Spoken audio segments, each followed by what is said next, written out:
I've just finished 5 days eating nothing but watermelon. I did 5 days starting from Monday to Friday. Saturday, I broke it at 8 properly, refilled my energy, refilled my supply. Now it's Sunday, and the state I've woke up in is like so clear and so present. I feel so like grounded, bro. I'm not thinking about anything from the past. I'm not thinking about anything from the future. So I'm an active guy. I'm always talking about discipline and getting shit done and moving in the right direction. And that is the path I believe in. But of course, I'm human. There's still things that I struggle with, and there's still weaknesses. There's still moments of weakness and times of weakness within my own life. And that's why I've set myself out to pursue strength, because I'm trying to get stronger. I'm trying to overcome these weaknesses. If I thought I was stronger already, there would be no reason to pursue strength. I'm pursuing strength because I don't think I'm at a certain level yet. My nose is blocked, if you can't tell. My voice sounds a bit like cold. That's probably because of this fast as well, but when you're fasting, like, all the mucus actually comes up. You'll be spitting out phlegm. Your nose might start running. It's just your body like excreting shit, like getting rid of all the mess and stuff. But let me get back on track. So, like, I'm pursuing strength because I have weaknesses that need to be overcome. Doing this fast was a challenge to myself, to challenge my discipline, challenge my perseverance, sticking to my word, being focused, being strong enough to say no to the things that I might want, even if I want them but they're not beneficial in the moment. So food, I did that whole fast, and every opportunity where there was food in front of me, I said no. There was even one point where I went to my grandma's house, and I think this was on day 1 or day 2. Now this was day 2. I went to my grandma's house. My little cousin was making pancakes, and I came in and this guy had a plate stacked full of pancakes, bro, like some American shit. Even my little cousin, bro, but our relationship's more like brothers. So me being big bro in the situation, just went, yo, give me that, let me get one. You know the drill, bro, you gotta do it. So let me get one, grabbed it,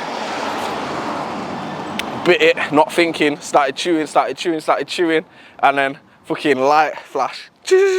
I'm thinking, yo, no way did I just eat this pancake. I spat it out, bro. Spat it out before I swallowed any of it. And the mad thing is, it was nice, bro. But in that split second moment, the fast was much more important to me than enjoying this pancake that would have served me in no way. That's kind of crazy, bro. These men are like living in a trailer park, bro, but it's like there's a dog there and you can 100% get through that fence. If he tries me, I'll bang him, so he better not. Anyway, we're getting close to our destination.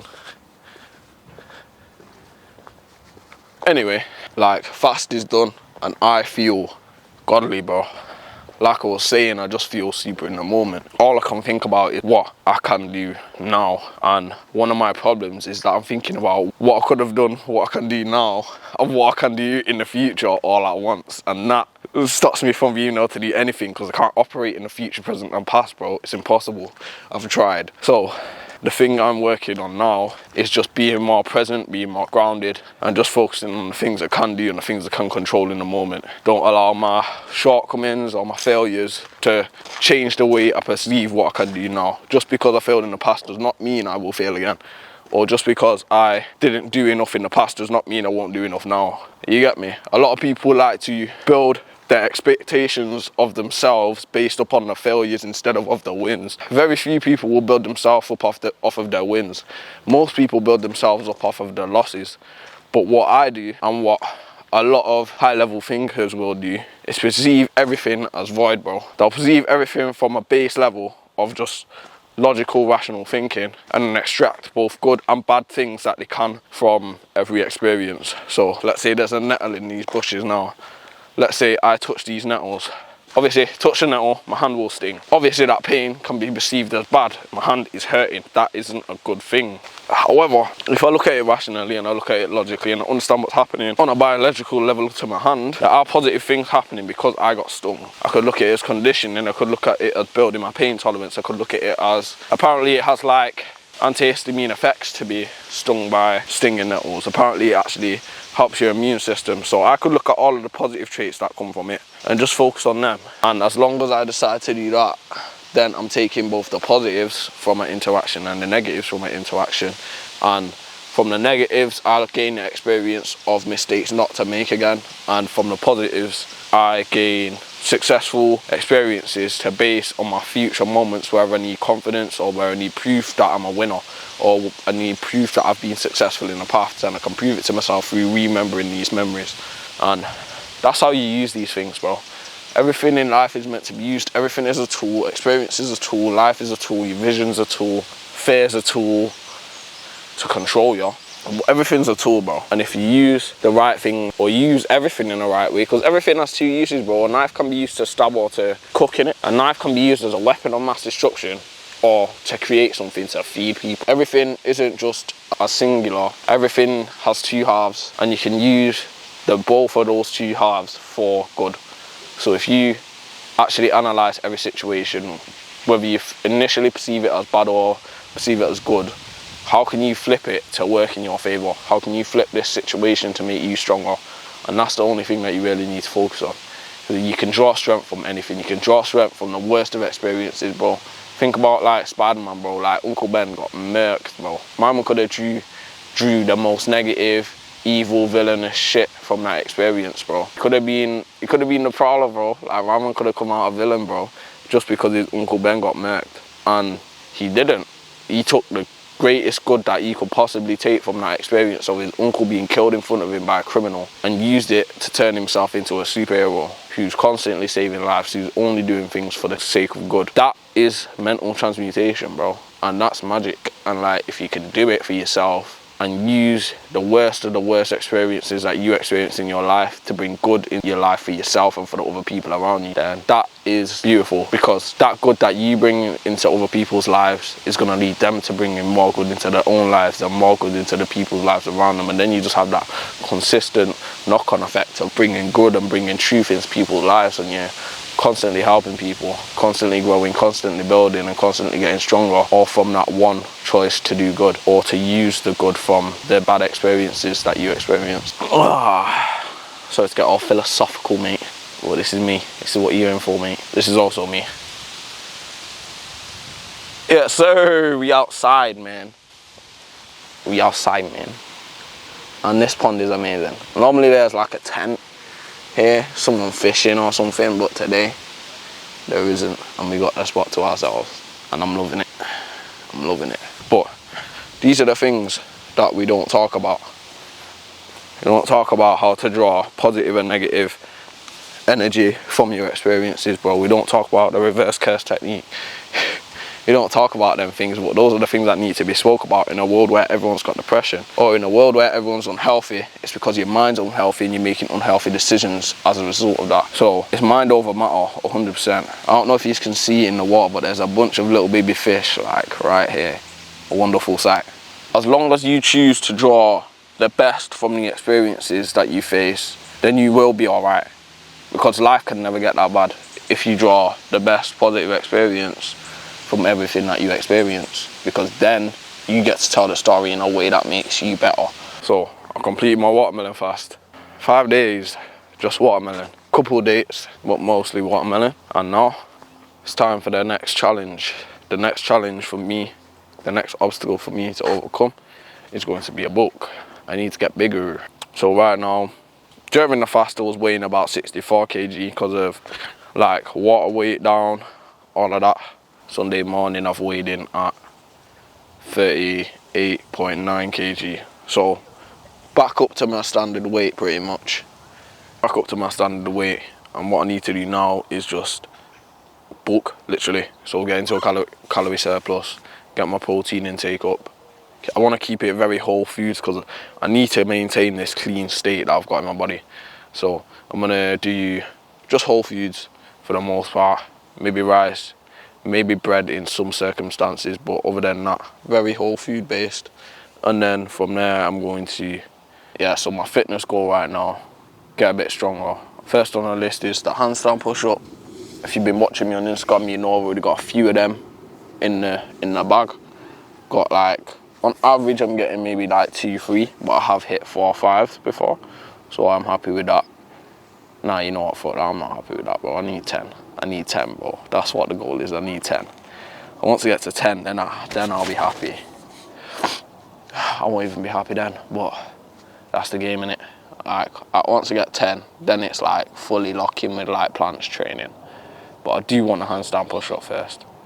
Since I've done this watermelon fast, I've been thinking about diets, choosing to say no to foods, instant gratification, keeping your word. I've been thinking about things along those lines because when I'm not fasting, I will say that I'm someone with a sweet tooth. Like, I wouldn't go and eat the worst food, but if I needed something to perk my calories up to make sure I'm gaining instead of losing weight, then I would eat something. I'd eat like a snack, I'd eat outside food. And sometimes I'd regret it and sometimes I'd be like, I shouldn't have ate that. But in the moment, I'd still choose to do it. But here's the thing that makes it interesting. As soon as I say to myself that I'm fasting, my ability to say no to the things that I want, or the things that I want in the moment, like I don't actually want these things, it's just an urge to get them. When I say no to, when I say that I'm fasting, I have infinitely more power to say no to these temptations and say no to these unprofitable desires, bro. Like, they don't help at all. Junk food does not help. Snacks do not help. All of these things do not help. And when I'm in a fasting state, the temptation of those things doesn't even exist. Like, I've already told myself that I will not eat for a duration of days, and no matter how long that ends up being, whether it's 3 days, 5 days, or 7, maybe longer, I just won't eat the food that I said I wouldn't eat. And I need those traits to be my traits at any moment, regardless of whether I'm fasting or not. I can't only be super disciplined with myself when I'm fasting, because then it's gonna just be in a constant state of fucking withering away because I'm not eating. I need to be able to implement that discipline that I've got when fasting, to say no to things, to say no to the foods I want, to say no to any of the things that I might want in my life, bro. Say no to my friends if they shout me to go somewhere that I know is not gonna help me, bro. Say no to my friends if they're offering me to smoke. To say no to my friends if they're saying, yo, let's go out somewhere. To say no to women if they're asking me to go out somewhere. To say no to women if they're asking me to do something I don't want to do right now because I'm trying to focus on me and save my energy. I need to be able to say no to every single distraction and every single temptation that comes my way, and every single thing that does not push me in the direction of my goals. And really and truly, the more I think about it, the reason why it's so easy to say no during a fast is because the goal of the fast is clear cut. Make it to 5 days. Make it to 5 days without eating any of these foods and you win. So the goals and the structure of accomplishment are very clear cut. So I need to apply that same structure and that same clarity to every single thing that I decide I'm going to do. So in my business, clarity on what it is accomplishing a goal or a task. When it comes to clients, making sure that my clients' boxes are all checked off. When it comes to my training, making sure all my training boxes are checked off, mate. When it comes to nutrition, making sure all my boxes are checked off. If I have clarity on what boxes I need to check, it becomes easier to say yes and say no to the things I need to do in order to get those boxes checked. So it is just about becoming clear with myself. A lot of the times I like to go into things and just wing it, and it always turns out good because I'm me and I can flip myself and make the best of a bad situation, or to make the best of any situation. But I need to elevate that to a next level. Just getting good enough because I'm talented isn't good enough if I can plan it out and be more structured and be hard working on top of it and make the results all that much better. So clarity is what I need. I'm not even gonna come from this. I'm making YouTube content to help people and help people get better, but I'm not even going to pretend that I have everything figured out. I'm going to tell you straight up that I'm figuring shit out for myself and then teaching the things that work for me to you. And everything I'm saying is definitely valid because it works. And if you adopt the perspective that I'm teaching it from, instead of keeping your same old perspective and looking at it from there. If you're looking at shit from different angles, it's going to be a different thing to both of us. If I'm looking at a 6 and you're on the other side looking at it, you're going to see a 9. Be willing to adopt new perspectives depending on how it makes you feel when you look at it from the perspective the person is speaking from. So if I tell you, look at everything on the right side first and then tell you to be super optimistic, that will work. But if you are trying to be super optimistic but you're still looking at the downside, you're not going to be thinking, why am I thinking about this stupid shit, like this ain't going to happen. But if you change to a positive mindset first and then be optimistic, then you'll be able to get the most out of those optimistic traits. You get me? It's about like being and doing, not just thinking or not just being or not just doing. You have to kind of be in alignment with all three factors. Like, you have to be, do, and say. And whenever I notice that I'm not doing one of those things, it will come back in my reality, and I can see how it's affecting me, and I know that's the thing I need to fix. And that's why I did this fast, because I knew there were things that I wasn't doing that I needed to be. So in order to reset, sacrifice food for 5 days. And in those 5 days I realised I don't need food, and I don't need a lot of things. I just need my mind, my thoughts and my actions to be aligned and focused on the goal and on the path. And as long as I've got that, and as long as I can do that, then I'll be sweet. I love this spot, bro. Like, look at this. This is literally like 10 minutes away from my house. I love this view, bro. The little school of fish there in the water too. Like, amazing. Even the little things like this, just like getting my time in nature away from everything. I didn't even take my phone out with me. Like, I would have liked to take some pictures, but I was just like, fuck it, I don't need that fucking demonic device, bro. Like, I don't need that distraction right now. All I need is just myself and this sky, and I'll be alright. So, use everything to your advantage. Everything can be used to make you stronger. Every single insignificant or significant thing can be used to make you stronger, can be used to make you better. Every little grain of sand that you see could be a potential idea or potential thought that you use to strengthen yourself. All of these things can be used to build you. When people say shit like the world's so bad, or this is a hell, we're living in hell, I look at it on the complete flip side, bro. This is heaven. It's hell if you make it hell, and it's heaven if you make it heaven. It's your choice. You determine the reality that you live in. And I realised I determined my reality as a reality that lives to serve me. My reality is a reality that exists to make me better, to exist to make me stronger. So even in situations where someone might test me, or someone might try me, or something might not go my way, or someone's being weird with me, I look at all these things as just little trials and little tests to see how I respond and to make myself better because of them. And now I can pass or fail these tests, but either way I'll learn from the experience, and the knowledge from that experience will make me stronger. So either way, whether I choose the right option or whether I miss the option, I will become stronger from the things I experience. And that is the perspective of strength. That is the perspective of the pursuit of strength. I'm always pursuing strength in whatever situation and whatever experience I'm faced with. And because of that, because of the perspective and the self-belief and the ideals that I base reality on, every single experience I have actually genuinely will make me stronger, because I believe that's how they operate, and I've given them structures and ways to analyze things that happen in my life to justify strength and or to justify knowledge.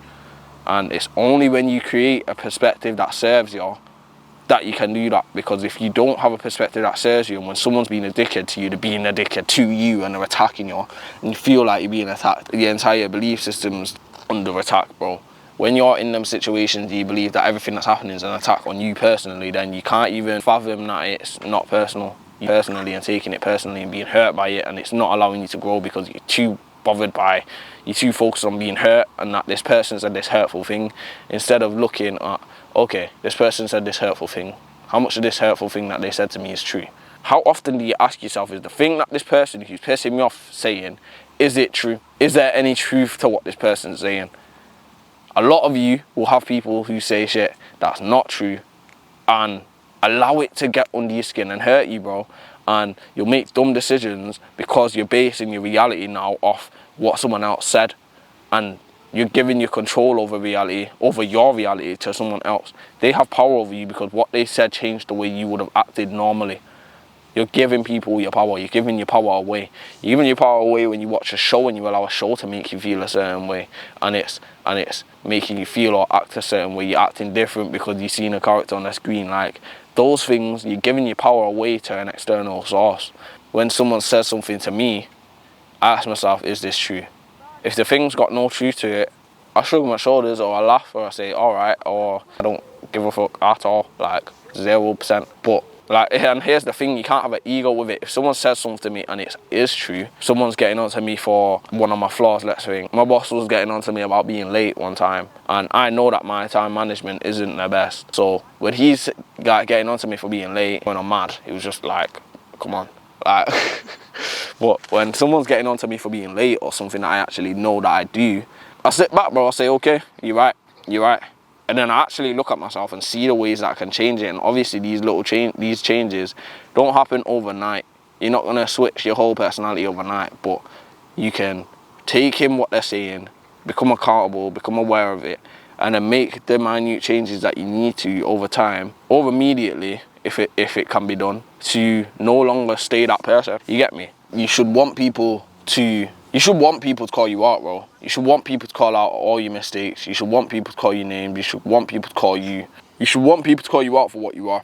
You should want people to be as honest with you as possible. When people call me out for something, or someone calls me something, I ask myself first, how much of what this person is saying is true? Because my intention with every piece of information I take in is to use it to grow myself and to better myself. So when someone's calling me out for something, I ask myself, how much of this is true? Is this actually how I'm behaving, or is this person just chatting shit? Is this person just a hater? Is this person just whatever?